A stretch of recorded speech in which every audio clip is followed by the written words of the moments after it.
Pertama, buat para leader setiap fungsional.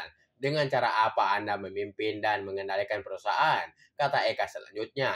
Kini Eka berdiri memandang satu persatu peserta meeting, kedua tangan telah memegang meja.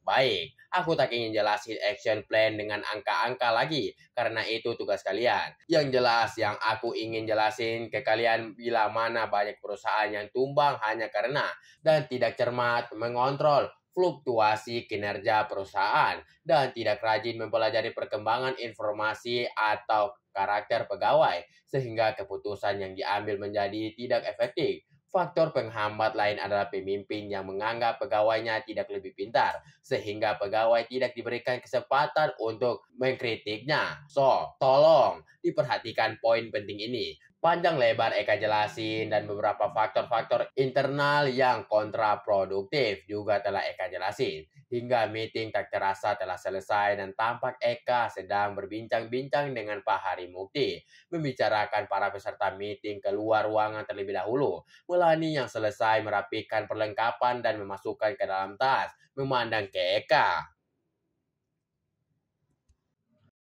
Pak Arkarna dan Pak Hari sengaja Melani memanggil papahnya dengan Pak Hari agar terlihat profesional ketika berada di kantor dan ada orang lain selain mereka berdua. Melani permisi dulu, lanjutnya sambil berdiri dari duduknya. Oke, balas Pak Hari sambil mengangguk. Thanks ya Mel, Eka menimpali. Sip, kerlingan mata Melani telah mampu membuat Eka kembali salah tingkah. Namun hanya 2 detik, lalu Eka telah kembali menguasai diri. Keesokan harinya, di ruang wakil direktur utama terlihat Eka sedang sibuk di meja kerjanya. Sebuah ketukan dari depan pintu membuatnya sedikit menoleh ke arah pintu. Masuk! Pintu terbuka dan tampak sosok Neta telah berdiri memandang ke Eka. Tersirat sebuah senyuman tipis di wajah Neta.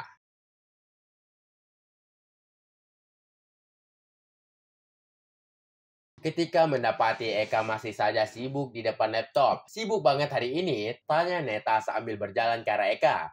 Kamu datang kok gak bilang-bilang, sayang? Tanya Eka lalu mengangkat wajahnya memandang ke gadis itu. Duduk Gi. Lanjutnya ketika mendapati Neta masih berdiri saja.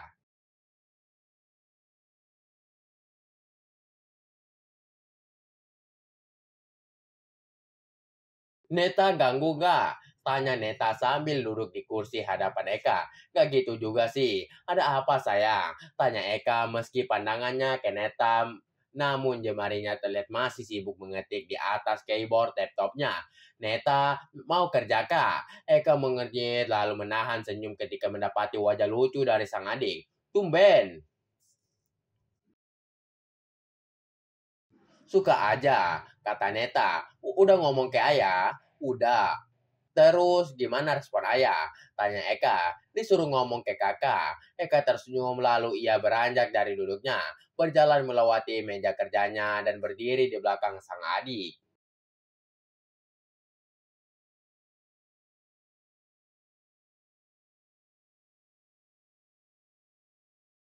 Kamu yakin mau kerja? Tanya Eka sambil pundak Neta. Gadis itu pun mendongak menoleh ke samping sambil menatap wajah Eka yang masih tersenyum. Yakinlah, mana kuliah udah males. Gak ada yang asik lagi deh pokoknya kak. Mau kerja di bagian apa?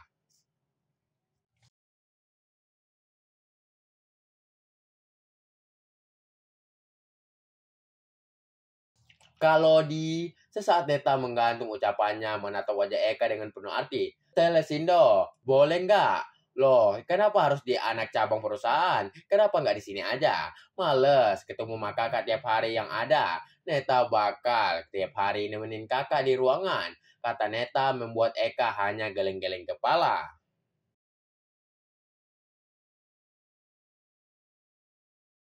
Emang udah gak mau lagi deket-deket kakak? Ya maulah, kata Neta sambil meraih lengan kanan Eka dan mengusapnya lembut. Neta kangen sama kakak. Eits, ini di kantor. Ups, oke, noted. Jawab Neta sambil tersenyum kecut.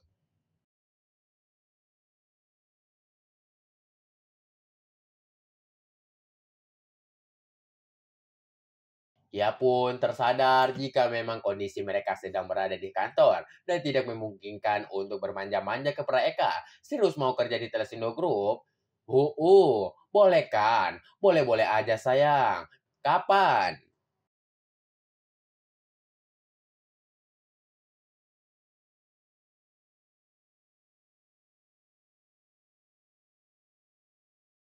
Nanti kakak kabarin. Kakak mau ngomong dulu ke Pak Hari, biar kamu bisa disiapkan posisi oleh beliau di sana nantinya.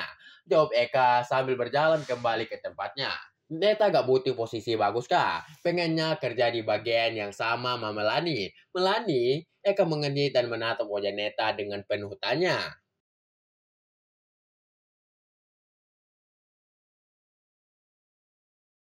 Udah baikan, udah temenan, malah udah sahabatan, jawab Neta ketika mendapati wajah penuh tanya dari Eka.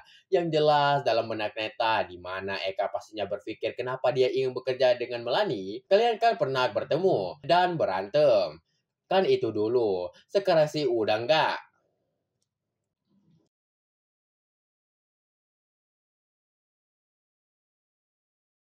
Ya sudah, nanti kakak coba ngomong sama Melani. Semoga dia bisa menyetujui kamu kerja di sana. Pasti disetujui lah kak. Justru Melani nyuruh Neta ngomong ke kakak. Jawab Neta membuat Eka tak mampu berbuat apa. Toh, dengan Neta bekerja sedikit banyaknya bisa memberikan kesibukan.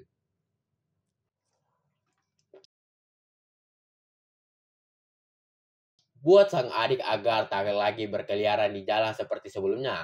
Tak lagi bete karena tak ada kerjaan. Oke deh, besoknya kakak kabari ya. Sip, kakakku sayang. Kalau gitu Neta pergi dulu. Bye. Assalamualaikum. Segera Neta berdiri sesaat sebelum akhirnya ia melangkah meninggalkan ruangan Eka. Eka menarik nafasnya dalam-dalam setelah Neta pergi. Mata Eka tampak sedikit lelah. Sudah 3 hari ini ia tak bertemu dengan Rere. Padahal sebelumnya mereka baik-baik saja. Ada apa dengannya?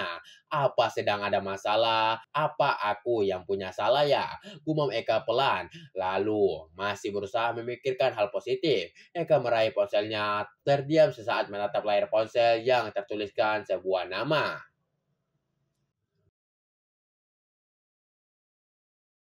Nama Renata, seorang gadis yang telah membuat hidupnya lebih berwarna. Seseorang yang dengan tulus memberikan semua yang ia miliki kepada Eka. Pelan tapi pasti, Eka menggerakkan jempolnya untuk menekan sebuah tombol di layar ponselnya. Aktif, dan terdengar nada sambung ketika Eka melewat speaker ponselnya. Nihil, tidak ada jawaban sama sekali. Sudah berkali-kali Eka menghubungi Rere, namun gadis itu mengacukannya. Apakah aku harus ke ruangannya? Gumam Eka pelan. Ya, ia harus menemui Rere saat ini juga. Maka segera ia beranjak dari duduknya dan berdiri sambil melangkah. Ketika ia telah berada di dekat pintu ruangan, ponselnya berdering.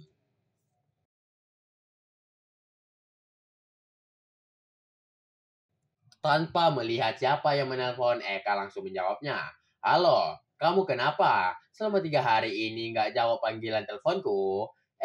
Ar, perasaan kamu nggak pernah nelpon Melani deh. Eka terkejut, lalu perlahan ia melihat ke layar ponselnya. Nama si pemanggil. Kamu Mel.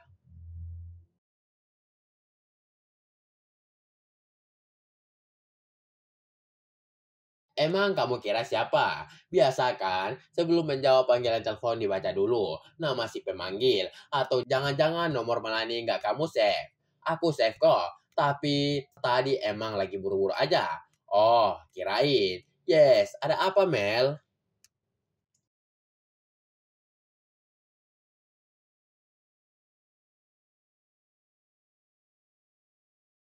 Boleh ketemuan? Kapan? Sekarang? Lah, nggak sibuk kan? Sibuk sih. Nggak lah. Ini aku lihat kamu masih berdiri kok.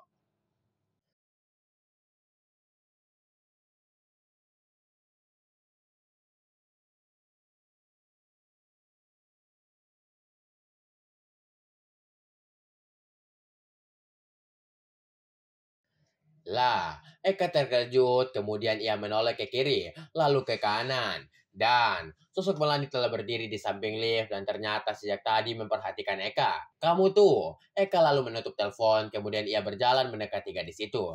Kenapa harus nelpon sih? Mel, Mel, tanya Eka ketika telah berdiri di depan Melani.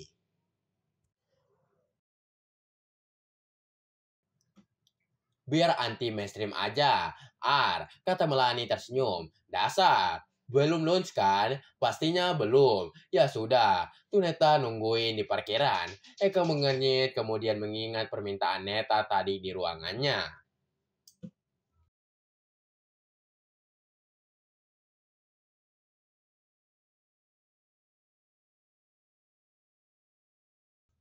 Lalu ia berpikir ada baiknya ia memang menerima ajakan makan siang Melani. Sambil nanti ia berbicara ke Melani pas ada Neta juga. Mengemukakan keinginan Neta untuk bekerja di Telesindo.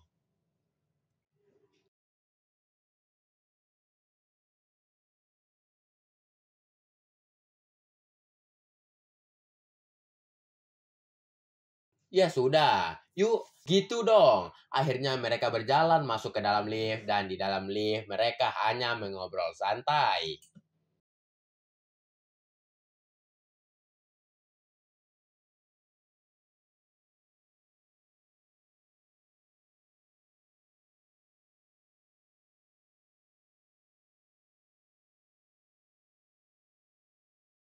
Oke guys, jangan lupa like and subscribe channel kami biar tidak ketinggalan update video-video berikutnya.